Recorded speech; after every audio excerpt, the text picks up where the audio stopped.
Assalamualaikum warahmatullahi wabarakatuh. Selamat siang, salam sejahtera untuk kita semua. Para Sobat RM dimanapun Anda berada, hari ini kita kembali bertemu pada acara Fokus Group Discussion Rakyat Merdeka. Tamu kita, Bapak Profesor Chandra Yoga Aditama, mantan Direktur WHO, yang sekarang menjadi Direktur Pasca Sarjana Universitas Yasri. Selamat siang, Profesor. Selamat siang, Mas Ki. Salam sehat. Salam sehat. Hadir pada acara FGD ini para pimpinan Rakyat Merdeka Group. Di sini ada Mbak Kartika Sari, Wakil Pemimpin Redaksi Rakyat Merdeka. Ada Mbak Fristi Hestiarini, Pemimpin Redaksi RMID. Ada Editor Eksekutif Senior, ada Kang Ujang Sunda, ada Mas Daud, Fadila, ada Mas Adit, ada Mbak Sri, ada Mbak Melani, dan ada Bang Rusmadi. Selamat siang, Prof. Terima kasih pagi. Selamat siang. Sekarang ini kan Omikron sudah mulai ngamuk, Profesor. Ya. Sudah menyerang warga di Jabodetabek, Bandung Raya, Semarang Raya, Surabaya Raya, dan Denpasar Raya. Dengan angka penularan yang sangat tinggi,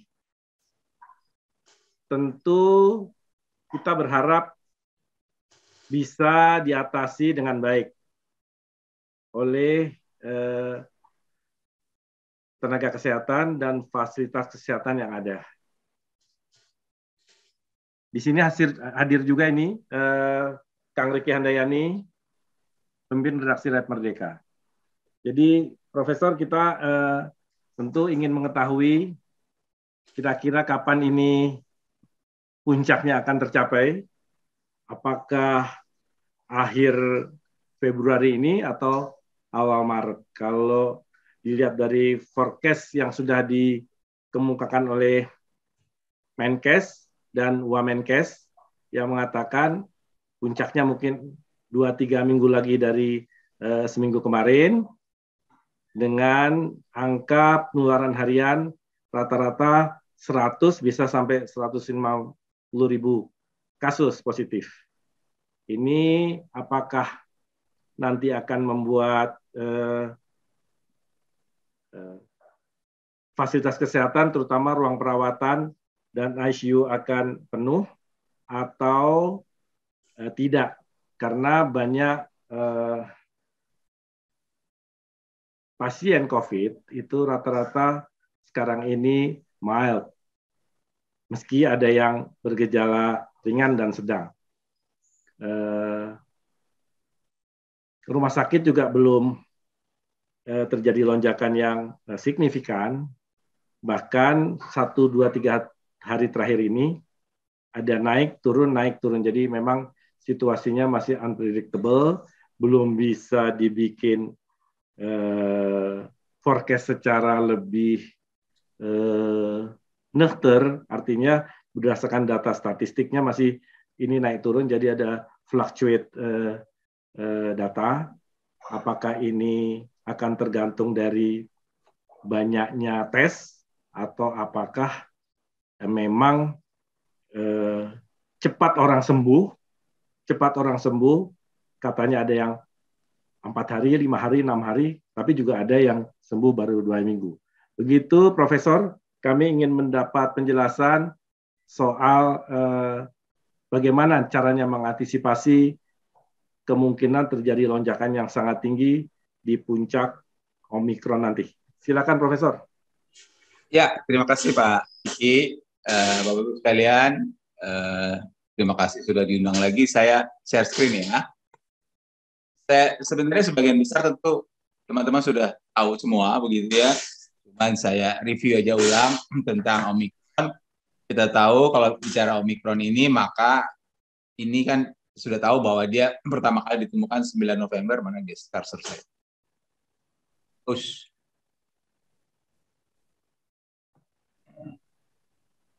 Pertama ketemu 9 November, terus tanggal 24 November dilaporkan ke WHO dan langsung dimasukkan sebagai VUM, nanti kita bicarakan VUM itu apa, dan 26 November dinyatakan sebagai VOC, variant of concern. Jadi jaraknya antara diketemu ke VUM cuma berapa?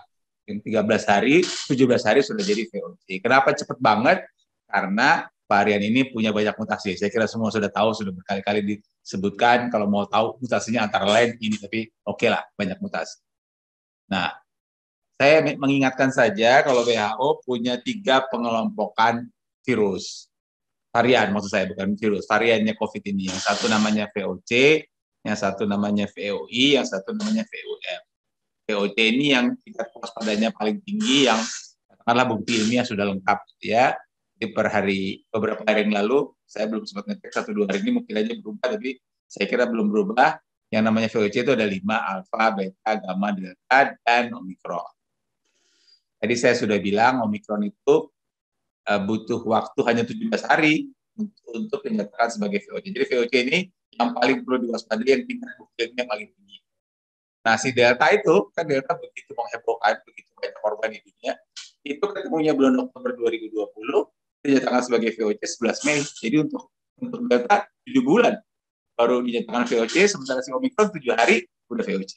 Ya, ini menunjukkan bedanya tingkat kewaspadaan yang diberikan kepada omikron, terutama karena mutasinya banyak. Jadi itu yang namanya VOC, ya, variant of concern. Nggak ada hubungan sama penjajah Belanda dulu, apa namanya, kan ada penjajah Belanda VOC juga dulu. Oke. Nah, di bawahnya VOC itu namanya VOI, variant of interest. Ada 2 saat ini, lambda sama mu. Mu ini kan cukup banyak waktu itu dibicarakan. Saya kalau nggak salah pernah nulis juga di Rakyat Merdeka tentang mu ini. Tapi ternyata bukti ilmiah belum kuat buat naik ke VOC, dia tetap berstatus sebagai VOI. Yang lebih rendah lagi bukti ilmiahnya yang baru dimonitor namanya VUM, variant under monitoring. Kalau teman-teman lihat, kalau varian under monitoring namanya belum pakai update begini, namanya masih B berapa, C berapa, B berapa begitu. Begitu dia masuk VOI baru namanya pakai nama begini-beginian, dan kalau VOA namanya VOC namanya juga sama seperti itu. Jadi nama-nama itu hanya dipakai untuk VOC dan VOI, kalau VUM pakai nama B sekian. Tadinya cuma 3 ini klasifikasinya. Tapi kemudian WHO nambah lagi gitu, klasifikasi yang jadi VOC buktinya paling jelas, VOI buktinya sedang dicari gitu, VUM masih dimonitoring, satu lagi yang bekas VUM paling penting adalah formerly monitor varian. Ini ada banyak sekali tentunya, karena udah kalau nggak masuk VUM akan keluar ke tabel yang formerly monitor varian ini. Kenapa ini saya sampaikan di sini? Karena yang saya merahin ini adalah varian under monitoring tadinya yang dari Indonesia. Indonesia dilaporkan pada November 2020, B1466, jadi tadinya namanya varian under monitoring pada 28 April 2021. Tapi belakangan ternyata tidak punya bukti ilmiah, jadi tidak bisa naik menjadi VOI, malah dia turun begitu kelasnya menjadi formerly monitor varian. Jadi ini pengetahuan umum tentang 3 atau 4 klasifikasi varian COVID yang ada di WHO. CDC sedikit banyak berbeda, yang Eropa hampir sama-sama ini, tapi pokoknya ini yang saya sampaikan yang WHO. Oke, itu penjelasan umum tentang varian-varian. Jadi tentu saja kita tidak ada yang berharap pada varian baru, tapi pada varian baru akan sama juga ceritanya. Mulai-mulai dia akan masuk VUM, kalau bukti ilmiah cukup akan naik ke VOI, kalau buktinya nggak cukup akan turun ke formerly monitor varian tadi. Oke, nah tentang Omikron sudah berkali-kali disebutkan. Kalau cerita Omikron, atau sebenarnya bukan hanya Omikron, untuk semua varian baru apapun namanya, selalu ada 6 poin yang dicari atau dites gitu. Jadi ingin diketahui. Yang satu penularannya, yang kedua berat ringannya penyakit. Tadi Mas Ike sudah bilang penyakitnya menular tapi ringan, gitu ya. Itu yang kedua. Yang ketiga, apakah orang yang sakit sembuh bisa tertular lagi, bisa sakit lagi, begitu ya. Tadi kan saya sudah bilang di rumah saya ada 7 orang yang sakit gitu, 5 diantaranya dulu sudah pernah sakit. Kemudian bagaimana efektivitas vaksin, ini yang keempat. Yang kelima, bagaimana efektivitas dari tes yang kita ada sekarang, PCR maupun antigen, dan bagaimana efektivitas obat. Ya, jadi secara cepat kita bahas satu-satu. Yang pertama kan penularan ya. Semua sudah tahu ini sangat menular. Jadi risikonya masih very high. Ini 21 Januari, tapi sekarang juga saya kira masih sama. Risikonya very high. Dan sampai 21 Januari sudah diidentifikasi di 171 negara.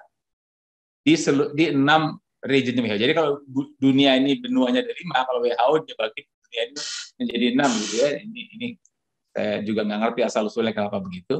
Tapi istilah 6 regions atau regions WHO ini penting karena penyakit itu baru dinyatakan sebagai public health emergency of international concern yang kemudian jadi pandemi kalau dia ada di beberapa region. Kalau cuma ada di satu region nggak akan dibilang pandemi. Ini pengertian pandemi. Jadi sekarang sudah pada Januari sudah di satu negara dan tentu teman-teman mengikuti juga yang sekarang sedang banyak ramai dibicarakan adalah yang si BA.2. Nanti kita bahas sedikit tentang BA.2. Jadi Omikron itu ada BA.1 dan BA.2. Sekarang ada BA.3 juga.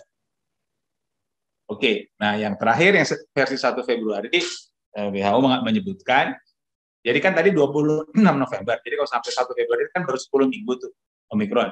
Dalam 10 minggu itu hampir 90 juta kasus yang dilaporkan di WHO, sementara 90 juta kasus itu sama dengan sepanjang 2020. Jadi pakai varian yang lama itu setahun 2020 penambahan 90 juta, sementara untuk Omikron dalam 10 minggu saja kasusnya nambah 90 juta. Ya. Dan ini yang disebutkan dan menurut saya ini penting untuk kewaspadaan kita bahwa memang kalau dia makin banyak menular akan makin banyak kematian walaupun persentasenya kecil begitu, tapi kalau penularan makin banyak kan makin banyak kemungkinan orang sakit berat dan makin besar kemungkinan kematian. Karena itu memang kewaspadaan, maksudnya kita jaga-jaga harus sangat penting karena statement ini more transmission means more death menjadi hal yang penting. Oke, nah itu soal menular. Sekarang yang kedua soal berat apa nggak berat sih, gitu ya. Itu sudah berulang kali disebut bahwa ini lebih ringan, tapi tetap kita mesti waspada. Kenapa kita mesti waspada? Yang jelas meninggal sudah ada. Jadi kalau kita bilang ringan, kok ada yang meninggal kan begitu ya. Nah, memang persentase yang ringan itu banyak sekali. OTG dan ringan ada yang bilang lebih dari 80% gitu. Tapi kalau dikatakan lebih dari 20%, artinya 10-20% kan ada yang nggak ringan. Bisa sedang, bisa berat, dan ada juga yang meninggal. Sekali lagi persentasenya sangat kecil dibandingkan Delta. Tapi kan ada yang meninggal. Dan kalau meninggal satu orang kan nggak bisa dikatakan dengan angka. Kalau orang meninggal kan tidak bisa digantikan dengan apapun juga. Nggak bisa dihitung dengan mortality rate saja, angka kematian sekian persen. 100.000 orang meninggal. Jadi tidak hati-hati kita ngomong beringat karena jelas ada yang meninggal. Dan sekali lagi kalau jumlah totalnya tinggi banget, maka sebagian kecil yang sedang berat itu yang 10%, katakanlah atau 20%, itu kan jadi jumlahnya jadi banyak juga. Nanti ada satu data. Kalau jumlah ini banyak akan terjadi beban ke rumah sakit seperti yang pernah kita alami pada waktu Delta yang lalu. Mudah-mudahan sih tidak. Mudah-mudahan tidak. Tapi memang secara ilmiah data yang ada jelas dia lebih sedikit masuk rumah sakit, lebih sedikit datang ke emergency, itu jelas seperti yang sudah kita lihat pada hari-hari sekarang ini di mana kasus baru sudah 40 sekian ribu, tapi tetap saja seperti tadi disampaikan Mas Kiki, rumah sakit belum kewalahan. Gitu. Walaupun sudah mulai ada yang itu. Yang kedua soal berat ringannya penyakit. Yang ketiga tentang kemungkinan infeksi ulang. Ini sudah cukup banyak juga data. Ya ini salah satu yang saya ambil. Jadi memang ada 2-3 kali kemungkinan reinfection. Ini kalau bicara teori. Tapi kalau bicara saya, seperti saya bilang tadi, di rumah saya tuh supir saya, yang ngurus cucu saya, satpam saya, itu Desember 2020 semua positif. Dan sekarang semua positif lagi. Padahal sudah divaksin semua itu. Ya, jadi kemungkinan reinfeksi itu memang secara bukti ilmiah ada, secara bukti nyata ada. Cucu saya dulu sakit, sekarang sakit lagi. Itu jelas. Cucu saya memang belum vaksin karena umurnya 5 tahun, tapi yang saya punya supir satpam semua udah divaksin semua itu. Oke, jadi memang kemungkinan infeksi ulang terjadi. Kenapa infeksi ulang terjadi? Karena Omikron itu bisa menembus. Jadi kalau orang sakit kemudian sembuh kan ada daya tahan tubuh yang terbentuk gara-gara dia sakit itu kan. Jadi kalau seseorang kemasukan virus atau kuman atau macam-macam, maka tubuh akan membuat antibodi terhadap virus kuman yang masuk itu. Secara natural, secara alamiah terjadi begitu. Sehingga kalau dia nanti sembuh sih antibodi ini masih ada. Jadi kalau ada serangan berikutnya, antibodinya udah sih, oh ini kan sama yang lalu nih ya, ini gue sikat aja begitu. Itu kira-kira begitu. Nah, si Omikron itu bisa menembus tuh walaupun sudah antibodi, ternyata dia bisa tembus sehingga orangnya bisa sakit lagi walaupun sudah pernah sakit dan ada antibodi.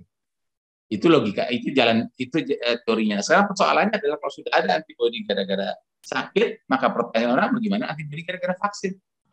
Kan udah ada daya tahan tubuh juga gara-gara vaksin, udah ada imunitas juga. Mungkin imunitas lebih cocok daripada antibodi karena imunitas itu bisa dua, bisa antibodi, bisa yang seluler. Anyway, pokoknya sudah ada imunitas. Kalau imunitas yang gara-gara sakit bisa ditembus, bagaimana imunitas yang gara-gara vaksin? Kan jadi pertanyaan itu. Tapi ternyata memang, ini saya ambil satu aja biar gampang ya.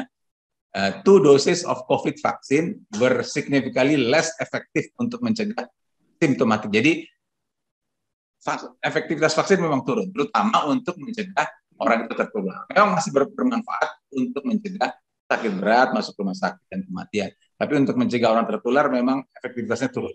Kalau hanya diberikan 2 dosis, hampir semua jenis vaksin, bukan hampir semua, saya kira semua jenis vaksin. Ya, tetapi, nah ini ada tetapinya, tapi kalau dikasih booster, efektivitas yang tadi turun, ada yang turun bilang 60%, ada yang bilang 50%, ada yang bilang turunnya 30%, kalau dikasih booster, naik lagi efektivitasnya jadi 70-75%. Jadi karena itulah booster diperlukan, dan makanya booster dilakukan di berbagai negara, termasuk juga di Indonesia. Jadi ini yang keempat saya kira tentang vaksin. Nah yang kelima tentang tes. Saya kira teman-teman semua sudah tahu bahwa PCR tetap positif, mau dia alfa, beta, gamma, delta, omikron, tetap positif, tidak ada masalah. Bahkan untuk Omikron ada hal lain yang membantu, gitu ya. Maksud saya begini, jadi kan kalau PCR itu kan memeriksa beberapa gen. Salah satu gen yang diperiksa adalah gen S. Jadi biasanya kalau Omikron itu PCR-nya positif karena beberapa gen itu positif. Tapi gen S-nya negatif. Kenapa? Karena ada mekanisme yang namanya, ada fenomena yang namanya S-gene target failure. Jadi semua gen positif kecuali gen S-nya negatif, itulah yang kita arahkan duga, kalau bahasa sekarang, probable Omicron. Tanpa pemeriksaan whole genome sequence, hanya PCR, namanya probable. Nanti kalau mau memastikan tentu saja pakai PCR. Tapi karena pakai genome sequencing, tapi karena genome sequencing lama, sulit, maka PCR yang menggunakan SCTF ini sekarang banyak disebarkan di Indonesia. Hanya saja, nah virus ini kan ulahnya macam-macam gitu ya. Ternyata yang kalau dia BA.2, S-gene target failure ini nggak terjadi. Malah yang terjadi adalah S-gene dropout. Artinya, kalau yang menulari adalah BA.2, PCR sama-sama positif. Tapi semuanya positif, mau gen apapun, S tetap positif. Jadi kalau untungnya BA.2 ini sekarang masih sedikit, walaupun angkanya meningkat dari waktu ke waktu. Nanti kalau dia jadi banyak, memang jadi masalah itu PCR yang SCTF itu. Bisa tidak bermanfaat lagi nanti. Sekarang sih masih bisa bermanfaat. Itu yang kelima ya, yang tentang diagnosis. Nah yang terakhir tentang terapi sudah disebutkan bahwa ini sebagian besar memang ringan, 80% atau lebih dari 80% itu ringan atau tanpa gejala, sehingga pemerintah menyarankan untuk isolasi mandiri. Dan di rumah saya yang 6 orang, tadi malam tambah 1 lagi jadi 7, itu telemedicine, ya, telepon segala macam. Kalau saya ada 3 usul, saya kira saya sudah pernah kirim ke Rakyat Merdeka juga, kan konsultasinya kan diberikan pada hari pertama. Jadi begitu terima positif di PCR, kemudian masuk ke aplikasi Peduli Lindungi, maka kita bisa konsultasi ke dokternya. Kalau saya sih usulnya konsultasi tiap hari, kan isolasi mandiri cuma 5 hari. Kenapa hanya hari pertama? Kan hanya telepon, bukan hanya telepon, kan telepon saja. Akan bagus kalau diteruskan jadi 5 hari konsultasinya. Toh hanya telepon saja gitu kan, diteruskan saja. Kenapa?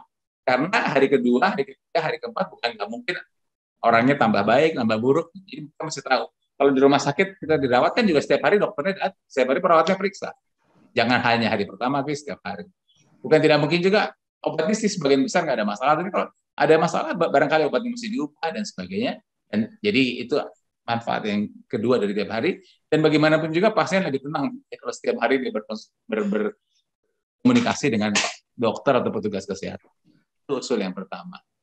Usul yang kedua adalah konsultasi itu jangan hanya ke pasiennya, keluarga juga ikut. Karena ini dari pengalaman sedikit saya, kalau ada teman-teman yang keluarganya positif, dia nanya saya, dia bingungnya bukan main-main keluarga itu ya.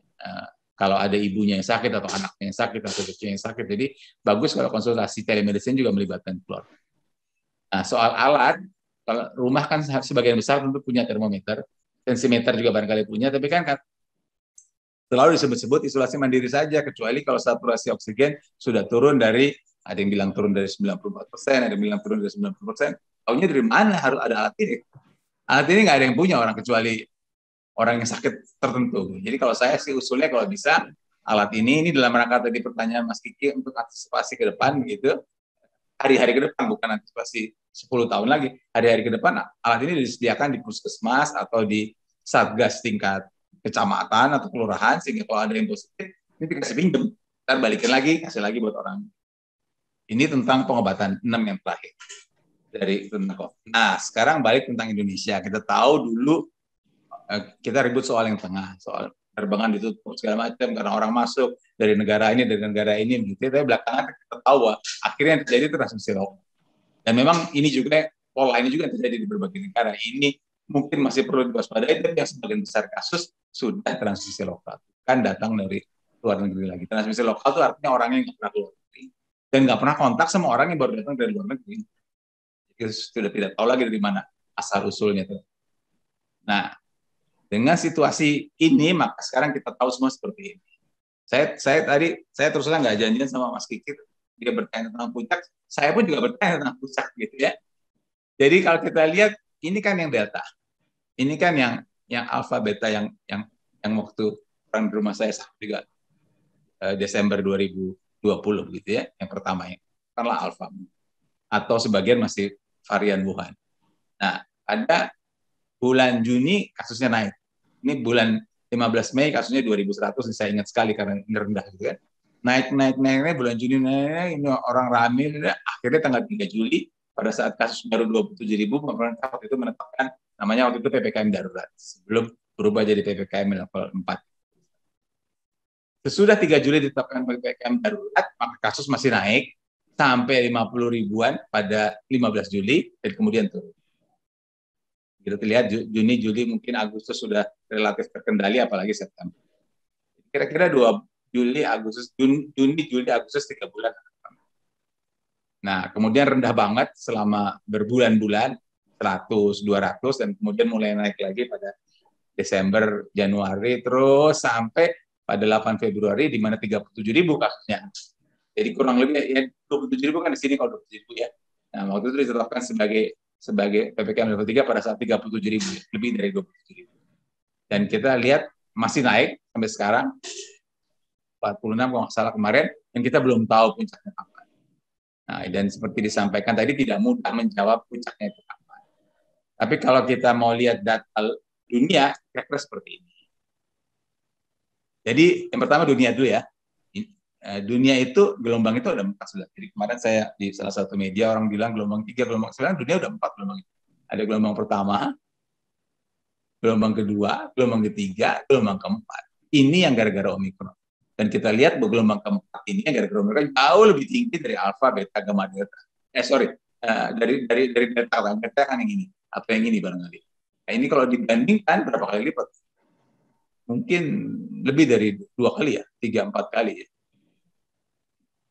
Itu berita buruknya. Berita baiknya bukan berita baiknya. Artinya kalau kita lihat ini grafiknya dunia, global, angka global itu naik sampai puncak dan sekarang sebenarnya sudah mulai turun di dunia. Ya. Dan ini waktunya pendek. Dari mulai Desember ke awal Februari. Jadi dalam waktu sebulan 2 bulan lebih pendek Delta, kasusnya sudah mulai turun. Jadi kita bisa juga berharap hal yang sama. Coba kita lihat Amerika. Ini juga sama kira-kira. Ini yang Delta. Ini saya kira bukan Delta ini. Mana ya? Salah satu Delta, oke lah. Anyway, ini yang Omikron dia naik. Kalau kita lihat pada tanggal 28 Desember kasusnya 380.000, pada 8 Februari kasusnya kurang lebih sama ya. Jadi memang naik tingginya ini akan sebulan 2 bulan. Kalau lihat gambaran global, gambaran Amerika, gambaran India juga kurang lebih sama. 10 Januari 198.000, 8 Februari, nah ini cuma sebulan sudah balik ke angka 168.000. Tadi barusan saya nelpon teman saya yang di India, hari kemarin 70.000 sudah. Jadi turunnya juga dalam waktu yang cepat. Jadi kita berharap, kita tidak tahu puncaknya kapan begitu, dan berapa tinggi, apakah setinggi 3-4 kali ini atau tidak. Tapi turunnya tiga-tiganya sepakat turunnya cepat. Bukan sepakat, tiga-tiganya kenyataannya turun cepat. Nah, India kan memang ada 1-2 hari yang lebih tinggi dari Delta, tapi sebagian besar kan kurang lebih sama. Beda jauh gambarnya sama ini kan. Ini kan jauh sekali bedanya. Jadi saya tanya teman saya, sekarang ternyata kasusnya lebih sedikit ya daripada waktu Delta. Nah, ini tidak bisa digeneralisasi ya. Ini pengalaman teman saya saja, gitu ya. Tidak bisa digeneralisasi. Teman saya itu istrinya sakit 2 minggu yang lalu, positif. Istrinya pergi ke sakit, pergi ke semacam puskesmas, dites positif. Suaminya bilang, suaminya dokter nih. Suaminya, ini istri saya positif, saya dites juga dong. Si petugas puskesmas bilang, kamu kan ada keluhan, kamu nggak usah dites. Jadi jumlah tesnya turun memang. Nah, dia kira-kira beberapa hari kemudian sesudah itu dia ada keluhan, mulai demam, dia pergi lagi ke klinik yang sama, dia bilang sekarang saya ada keluhan. Sesudah, makanya jadi akhirnya suami istri positif. Cuman artinya angka tidak terlalu tinggi seperti ini, bisa memang angkanya tidak tinggi, tapi bisa juga karena jumlah tesnya berkurang. Tapi kalau kita lihat global sih lebih tinggi jauh Omicron dibandingkan dengan Delta, begitu juga Amerika. Tapi Amerika sudah turun, India sudah turun, global sudah turun, Inggris sudah turun. Karena itulah si Inggris antara lain berani mengatakan, oh kita udah lewat nih. Omicron has peak, jadi kita mau lepas masker, mau segala macam yang cukup kami dibicarakan. Dan itu yang si Pak Boris Johnson.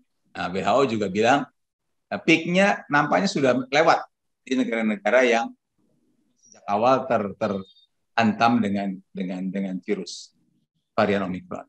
Saya sengaja masukin tulisan ini saya tulis sebelum kita punya PTM dievaluasi ya.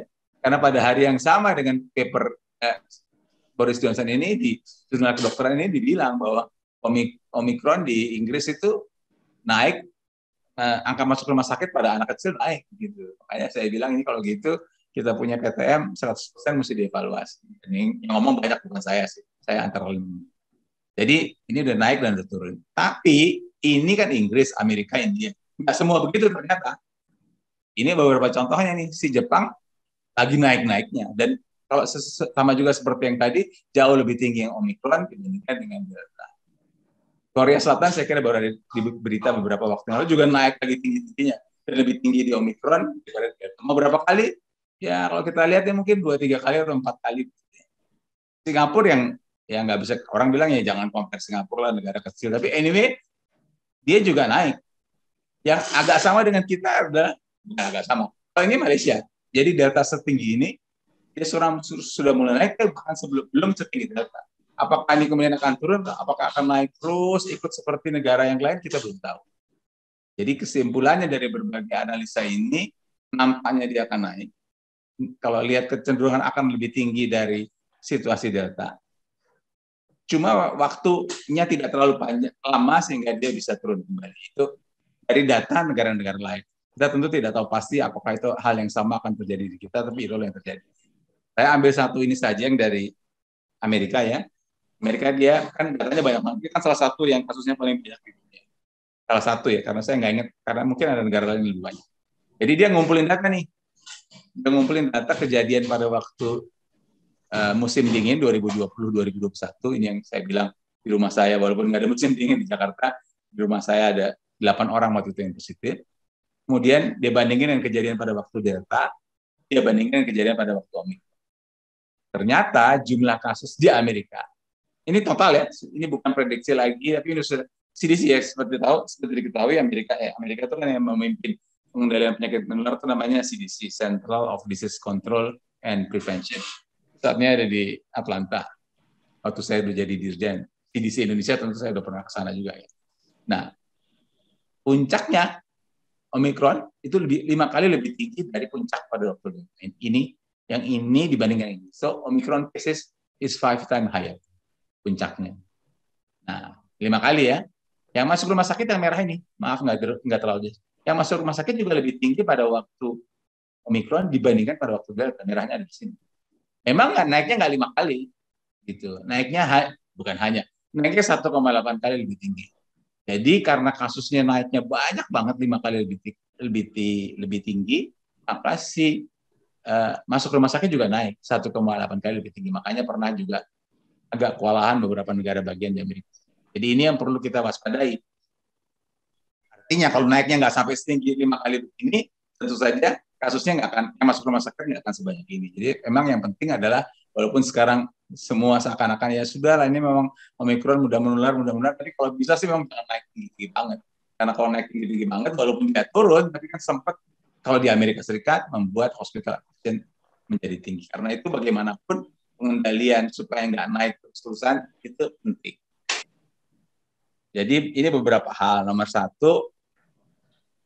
ada 5 ya, tapi ini sudah mendasar selalu ini yang disebut begitu, terutama yang 3 pertama. Pertama, pembatasan sosial. Untuk pemerintah dulu yang kedua ini tentu dia melakukan. Tadinya PTM banyak teman-teman mengusulkan jangan PTM lah, di dulu lagi atau pembatasan lain. Tapi sekarang sudah diberlakukan PPKM. Jadi ini upaya dari pemerintah untuk melakukan pembatasan sosial. Tapi untuk kita anggota masyarakat, saya nggak tahu di wartawan Rakyat Merdeka kantor redaksi apa enggak, tapi bagaimana 3M atau 5M ini harus betul-betul jadi kebiasaan. Makanya saya sudah berkali-kali menyampaikan yang namanya new normal itu kayaknya kita ganti O aja jadi now normal. Karena kan si Omikron jauh lebih mudah menular dari Delta tadi kita sudah bilang. Jadi kalau mau pakai new normal juga nggak cukup, harus now normal sekarang jadi kebiasaan yang sehari-hari lah, seperti zaman sekian puluh tahun lalu kan semua orang sebagian besar orang di kereta di Jepang kan pakai masker, kira-kira begitu. Ini normal ini sama pentingnya ini dengan kegiatan pemerintah untuk melakukan PPKM atau PJJ. Itu soal nomor 1. Nomor 2 tentu 3T ya. Nah, untuk masyarakat kalau ada gejala atau ada kontak lakukan tes. Jadi kalau contoh kasus yang saya nih, walaupun tentu kasus saya nggak bisa dijadikan gebiah uyah juga, tapi kebetulan anak saya kan dokter. Jadi yang mengasuh anaknya dia, cucu saya itu demam gitu. Ketika demam dia lakukan tes dan tesnya positif. Si pengasuhnya anak saya itu. Karena tesnya positif, maka semua staf saya yang tinggal sebelah-sebelahan sama si anak itu sama si yang positif itu dilakukan tes dan semuanya positif waktu itu. Baru saya di rumah dilakukan tes semua yang positif cucu saya. Ya walaupun kemarin bapaknya si cucu itu positif juga. Jadi kalau ada gejala kontak lakukan tes. Jangan bilang gue nggak usah tes kan ringan, gue kan sehat, badan keker, nggak sakit berat. Ya mungkin dia nggak akan sakit berat, tapi kalau dia pulang ke rumahnya ada mbahnya, ada Pak D, ada Eyang, kan kasihan kalau yang tua-tua itu tertular. Ya, jadi masyarakat harus lakukan. Nah, di sisi lain tentu pemerintah mestinya dimudahkan di tes ini begitu ya, lebih gampang. Beberapa hari lalu ada antri panjang, kalau bisa janganlah gitu. Dan kemudian saya sih masih mengusulkan tes ini menjadi hal yang penting ya. Nah, kenapa saya tulis ke depan dan ke belakang? Pada waktu kejadian saya ambil contoh saja nih ya, di Krukut kan ada 1 orang. Kemudian dia menularkan ke banyak orang di daerah Krukut itu, beberapa RT, kemudian ketemu ketularan ke siapa aja, kemudian dilakukan semacam penutupan lah, kayak micro lockdown waktu itu. Mungkin bulan lalu ya. Itu namanya tes ke depan itu bagus. Jadi kita tahu dari ini menular ke siapa saja, kemudian semua diisolasi. Tapi orang ini kan sudah ada sumber penularannya juga. Di luar Krukut, entah dalam Krukut, entah di luar Krukut, kita nggak tahu. Jadi selain kita harus cek kepada siapa dia menularkan, harus cek juga dari siapa dia tertular. Untuk tahu sumber penularan dari mana. Kenapa? Karena sumber penularan ini bukan tidak mungkin juga sudah menularkan lagi ke orang lain. Jadi supaya kita bisa kendalikan kasusnya nggak naik banget seperti tadi contoh 5 kali di Amerika Serikat, kalau kita bisa temukan orang itu dengan tes dan telusur, maka kita bisa kendalikan jumlah penularannya. Selain memang harus pakai 3M, 5M, dan PPKM. Semua sudah tahu, tadi juga sudah saya sampaikan tentang pentingnya vaksinasi dan termasuk booster. Jadi memang masyarakat agar mau divaksin lah dengan vaksin yang tersedia atau booster yang tersedia, jangan terlalu banyak milih-milih begitu, karena kan ya kita gunakan fasilitas yang sudah ada dan pemerintah mudahkan vaksinasi dan tingkatkan untuk lansia. Itu yang 3 yang utama. Nah, yang nomor 4 bagaimanapun juga kan yang tetap dari luar negeri harus diawasi. Gitu. Jadi dia datang harus PCR-nya negatif, harus dilakukan karantina berapa hari terserah lah, mau berubah begitu ya. Cuman ada baiknya juga dilakukan pengawasan pasca karantina. Ya, dia sesudah karantina udah boleh keluar, tapi petugas karantina memberitahu puskesmas tempat, si Anu baru pulang dari negara Anu, karantina, PCR sudah negatif, udah boleh keluar, tapi dia ada di daerah kamu loh, jadi Puskesmas bisa mengawasi kalau diperlukan. Kalau yang poin terakhir ini lebih berhubungan dengan International Health Regulation. Jadi International Health Regulation ini adalah aturan dunia yang mengatur kemungkinan penularan antar negara, dan di setiap negara itu ada namanya International Health Regulation Focal Point. Saya percaya mudah-mudahan teman saya yang sekarang menjadi International Health Regulation Focal Point di Kementerian Kesehatan, begitu ada kasus kita positif, langsung diberitahu negara yang misalnya ada orang datang dari negara A, saya nggak mau sebut namanya lah ya, masuk sini positif, maka International Health Regulation Focal Point Indonesia memberitahu International Health Regulation Focal Point negara A, hari ini kami kedatangan pasien Tuan A, Tuan B baru datang dari negara kamu dan sekarang positif. Itu berguna supaya International Health Regulation di negara A ini kemudian mencek si B itu datang dari kampung mana di negara itu, gitu. Sehingga dia bisa kendalikan juga penularan di negara itu. Itu satu. Yang kedua, kalau ini PMI, pekerja migran Indonesia yang datang dari negara itu, bukan tidak mungkin teman-temannya sesama PMI yang masih tinggal di sana kan juga tertular. Jadi itulah gunanya komunikasi antara International Health Regulation. Yang terakhir yang tadi sudah dibahas sedikit banyak tentang kesiapan Kemenkes. Saya ada 5. Nomor 1, kalau lihat tahun lalu kan bed kurang, ya saya kira sekarang sudah disiapkan bed banyak, mudah-mudahan kalau kasusnya tidak terlalu banyak, tapi ini jelas. Yang kedua, obat dan alat, kita tahun lalu punya pengalaman tidak baik tentang oksigen, katanya sekarang sudah ada oksigen concentrator dan sebagainya, oke. Tapi saya juga titip agar sistem kerja untuk kesehatan itu benar-benar aman ya. Pak Kiki baru dari Rumah Sakit Pusat Infeksi Sulianti Saroso beberapa hari yang lalu, dan saya kira data dari rumah sakit itu kan sekian puluh % petugas sudah positif dari yang dites, bukan dari total. Jadi jangan sampai, walaupun ini ringan, jangan sampai petugas kesehatan, jangan sampai dibuatlah sistem kerja yang aman agar petugas kesehatan jangan sampai tertular ya. Artinya data yang ada sampai sekarang cukup banyak tertular dari beberapa rumah sakit kan, dan itu walaupun dia ringan tapi dia jadi nggak kerja, belum lagi sebagian kalau banyak banget nanti mungkin ada yang sedang dan berat dan sebagainya. Itu yang ketiga. Yang keempat, supaya tidak semua tumpuk blek di rumah sakit, dibuatlah sistem rujukan yang baik. Yang mana yang di rumah, mana yang bisa ditangani puskesmas, mana yang ditangani di klinik atau rumah sakit yang katakanlah tipe lebih kecil, mana yang harus pergi ke rumah sakit rujukan. Dan bagaimana sistem rujukan? Jangan sampai ada mobil nih dari puskesmas mau nganter, nggak tahu rumah sakit mana yang kosong begitu. Nah, harus ada informasi, kan sekarang mudah itu. Cek informasi mana yang kosong sehingga dia bisa langsung pergi ke situ dan bisa diterima. Tapi yang kelima yang juga sangat penting adalah soal tenaga kesehatan. Jadi ini yang harus dijaga, ketersediaannya, keamanannya, kesehatannya. Jangan mereka bekerja berlebihan, karena kalau mereka bekerja berlebihan dampaknya 2, 1 dampak ke dia sendiri. Dia lelah, dia sakit. Yang kedua dampak ke pasiennya kan. Kalau dokternya, atau perawatnya, atau petugas kesehatannya kenapa, maka pasiennya kan jadi kurang pelayanan. Jadi ini 5 poin buat kesehatan. Nah ini yang terakhir, saya kira ini memang sudah 18 Januari, mungkin masih valid sampai sekarang. Ini waktu itu disebutkan bahwa kasus meningkat. Tapi tadi kan saya sudah sampaikan kasus sekarang turun ya. Jadi tidak meningkat lagi. Jadi kalimat ini mungkin tidak cukup pas lagi. Tapi kalimat ini masih pas. Orang ini mengatakan, Bruce Aylward ini seorang tokoh lah di WHO, itu dulu mengurusi emergency. Dia bilang bahwa kalau ada transmisi yang banyak, kalau jumlah kasus meningkat kan artinya transmisi banyak. Kalau transmisinya banyak, maka si virus itu harus memperbanyak diri. Dan sebagaimana kita ketahui, kalau dia memperbanyak diri bisa, kalau pakai bahasa sederhana, copy paste-nya salah gitu. Nggak. Bentuknya seperti ini, begitu dia perbanyak diri, dia berubah sedikit.